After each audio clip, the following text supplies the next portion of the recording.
Bob Glodt, who is an agricultural consultant. Tell us a little bit about optimal irrigation. Optimal irrigation is nothing more than taking a crop demand or a crop and determining how much actual water is required to produce that crop on any one day and applying that amount of water or a percentage of that amount of water.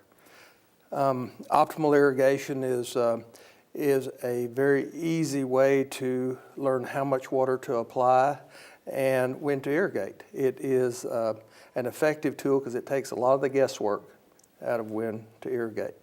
In your opinion, how can farmers optimize their irrigation processes? Well, first of all, learning the process of optimal irrigation and learning how the various environmental factors affect the crop demand would be obviously the first step. Temperature and humidity, wind speed, evapotranspiration, and other environmental conditions in combination with the actual demand of the crop is used to determine how much water is needed. A final figure or a PET calculation is developed, and that's just a fancy word for crop demand, is then calculated, and a grower will then know how much water on a daily basis a crop needs. And so by knowing this, you don't have to guess. You can apply the precise amount at any one time during the production season. Another advantage is we have a short growing season in this area, and for cotton, if you don't have water when you need it, it can reduce yields. On the other hand, most growers know that water applied at the wrong time can also reduce yields. So optimal irrigation is a technique that lets you get on target.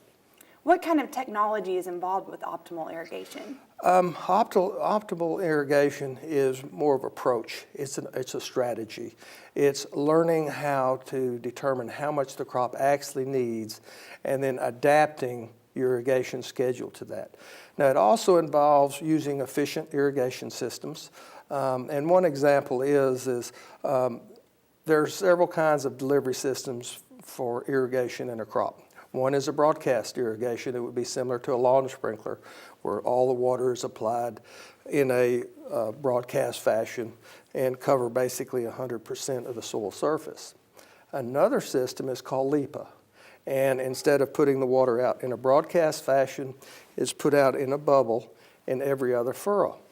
It's much more effective because the system is 80% efficiency, whereas broadcast is only 50% efficiency. So if you were to, let's say, put on 8 inches during a year or a season, and you take the difference between an 80% efficiency, which means for every inch you apply, you get 0.8 of an inch, compared to a 50% efficient system, where every inch applied, you only get 0.5 an inch. Over 8 inches, that's a difference of 1.4 inches, and which would equate to about 100 to 150 pounds of yield. So it just delivers the water in a way that it is retained in the soil better. How much more effective is this than row crop watering? Well, LIPA is row crop watering. There's row crop watering out of a ditch, which is not used very much anymore.